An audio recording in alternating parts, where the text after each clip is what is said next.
ठीक, बैठ जाओ।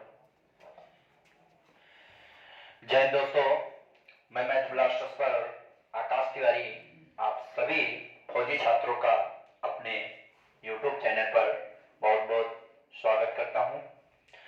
तो जैसा कि अब आप लोगों का 15 जनवरी को जो अग्निवीर छात्रों का एग्जाम होना है, उसके लिए अब आज हम मेंसुरेशन के जितने भी इंपॉर्टेंट प्रश्न बन सकते हैं, महत्वपूर्ण प्रश्न आप लोगों को इस वीडियो में देखने के लिए मिलेंगे। तो सभी लोगों के लिए अंतिम समय में यह अंतिम प्रयास रहेगा कि आप लोगों को इस वीडियो से कई सारे प्रश्न आपको देखने को मिले। तो आप लोगों को देखना है और समझना है। तो ये वीडियो देखेंगे कि काफी लंबी भी हो सकती है, तो इसमें उतने प्रश्न आपको मिलेंगे जितने आपके लिए आवश्यक हैं, और प्रश्न जो रहेंगे वो बहुत इंपॉर्टेंट रहेंगे। तो सबसे पहले हम आज देखेंगे, तो इसमें आपको पढ़ना क्या क्या है। तो सबसे पहले वर्ग, फिर उसके बाद दूसरा टॉपिक आपको पढ़ना है आयत, फिर उसके बाद तीसरा टॉपिक वृत्त, फिर उसके बाद चौथा टॉपिक त्रिभुज, फिर उसके बाद पांचवा टॉपिक त्रिकोणमिति। तो फिर इतना आप लोगों को देखना है, इन 5 टॉपिकों को पढ़ना है, और इनसे आपके कई सारे प्रश्न वहां पर जो 15 प्रश्न आपके मैथ्स के आते हैं, जिसमें से इसमें आपके मैक्सिमम 5 प्रश्न जो हैं इन्हीं में से आपके आएंगे, और ये 5 से 7 भी हो सकते हैं। तो आप लोगों को देखना है, और एक एक करके हम हर उसका आपको फार्मूला और हर उसमें कितने पैटर्न बन सकते हैं, सारे प्रश्न हम देखेंगे। तो कोशिश रहेगी एक ही वीडियो में सारे प्रश्न आपको मिल जाएं। तो यहां से आज हम पहला ही टॉपिक स्टार्ट करते हैं, और जिसका पहला है वर्ग। तो पहला वर्ग के बारे में, स्क्वायर के बारे में समझेंगे।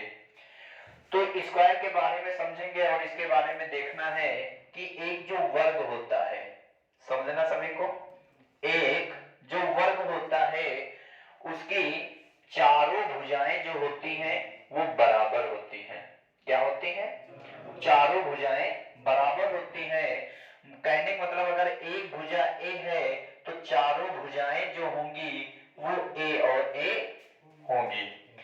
तो इसका मतलब हुआ कि पहला पॉइंट आपको याद रखना है कि वर्ग की चारों भुजाएं बराबर होती हैं, ठीक। फिर उसमें आपका दूसरा प्रश्न आपसे क्या पूछ सकता है, कहेगा वर्ग का क्षेत्रफल। तो वर्ग का जो क्षेत्रफल होता है, वर्ग का जो क्षेत्रफल होगा वो भुजा स्क्वायर होगा। तो इसका मतलब आपको याद रखना है, भुजा स्क्वायर क्या होगा? भुजा स्क्वायर। जो भी भुजा होगी उसका स्क्वायर कर दोगे वो हमारा क्षेत्रफल कहलाएगा। अगर भुजा 10 है तो इसका मतलब सारी भुजाएं 10-10 होंगी, तो क्षेत्रफल होगा तो 10 का स्क्वायर हो जाएगा। अगर भुजा 5 है तो सारी भुजाएं 5-5 होंगी, तो इसका क्षेत्रफल जो होगा वो 5 का स्क्वायर हो जाएगा। फिर उसके बाद तीसरा आपसे प्रश्न पूछेगा कि वर्ग का विकर्ण। जो वर्ग का विकर्ण जो होता है वो भुजा रूट 2 होता है। क्या होता है? भुजा रूट 2 होता है। तो कहने का मतलब ये हुआ कि वर्ग का जो विकर्ण होता है वो भुजा रूट 2 होता है। तो इसका मतलब कि इसकी चारों भुजाएं बराबर हैं। अगर मैं एक रेखा ये बीच से खींच दूं तो जो बराबर दो भागों में रेखा काटती है उसे ही हम विकर्ण या कर्ण कहते हैं। तो इसका मतलब अगर हम इसको देखें तो एक, अगर मैं इसको निकाल के देखूं तो ये एक समकोण जैसा आपको आकृति दिखेगी, और जो समकोण होता है वो 90 डिग्री का होता है कि नहीं होता है। तो इसका मतलब इसकी भुजा ए थी, ये भी भुजा ए थी, और यही विकर्ण ही तो हमें बताना था। जो ये है ये क्या है, ये विकर्ण है कि नहीं है। तो हम जानते हैं कि जो समकोण होता है उसमें विकर्ण निकालने के लिए एक पाइथागोरस प्रमेय होती है। क्या होती है, पाइथागोरस प्रमेय होती है, जो आप सभी को पता होगी कि यहाँ पर कर्ण स्क्वायर बराबर आधार स्क्वायर और प्लस लंब स्क्वायर, यही होता है।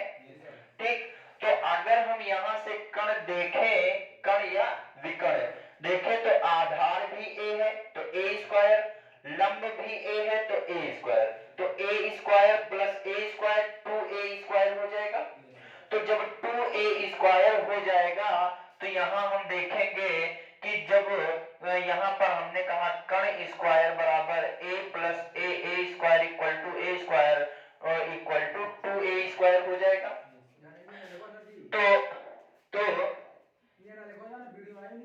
तो इसके बाद यहाँ पर अगर हम देखेंगे कि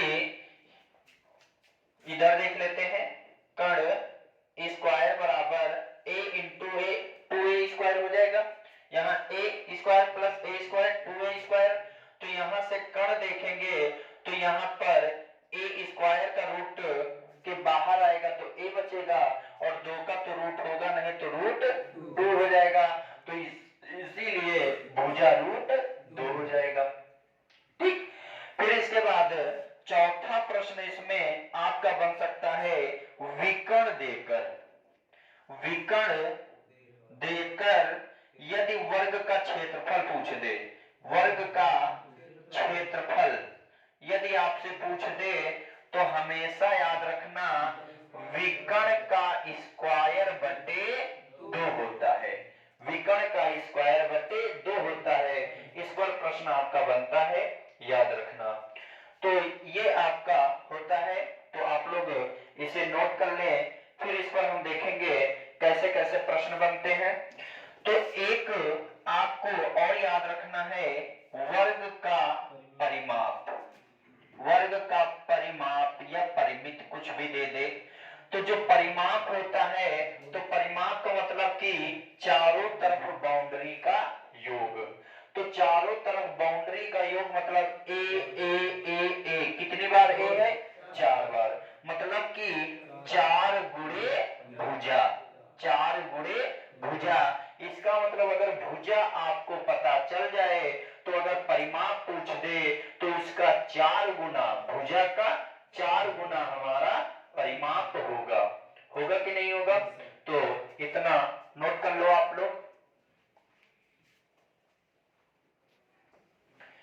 तो पहला प्रश्न आपसे देखो क्या पूछा है, किसी वर्ग की भुजा 25 सेंटीमीटर है तो वर्ग का क्षेत्रफल क्या है। तो वर्ग का क्षेत्रफल पूछा है, तो हम जानते हैं कि वर्ग का जो क्षेत्रफल होता है वो भुजा स्क्वायर होता है। तो इसका मतलब कि हमको कुछ नहीं करना है, वर्ग का क्षेत्रफल निकालने के लिए हम सिर्फ क्या कर देंगे, भुजा का स्क्वायर कर देंगे। तो भुजा 25 है तो 25 का स्क्वायर कर देंगे, अगर भुजा 10 होता तो 10 का स्क्वायर कर देते, भुजा 5 होता तो 5 का स्क्वायर कर देते, भुजा 15 होता तो 15 का स्क्वायर कर देते।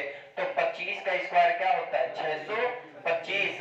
अब इसमें एक चीज आपको याद रखना है, यूनिट, आपको यूनिट जरूर याद रखना है। अगर क्षेत्रफल पूछा है तो यूनिट का स्क्वायर हो जाता है, मतलब कि सेंटीमीटर है तो वर्ग सेंटीमीटर हो जाएगा। क्या हो जाएगा, वर्ग सेंटीमीटर। इसका मतलब उत्तर जो होगा हमारा 625 वर्ग सेंटीमीटर होगा, होगा कि नहीं होगा। अगर यहीं पर कह देता एक वर्ग की भुजा 10 सेंटीमीटर है तो उसका क्षेत्रफल क्या होगा, तो 10 जहां 100 हो जाएगा। कह देता एक वर्ग की भुजा 15 सेंटीमीटर है तो उसका क्षेत्रफल क्या होगा, तो 15 15 225 वर्ग सेंटीमीटर हो जाएगा ना।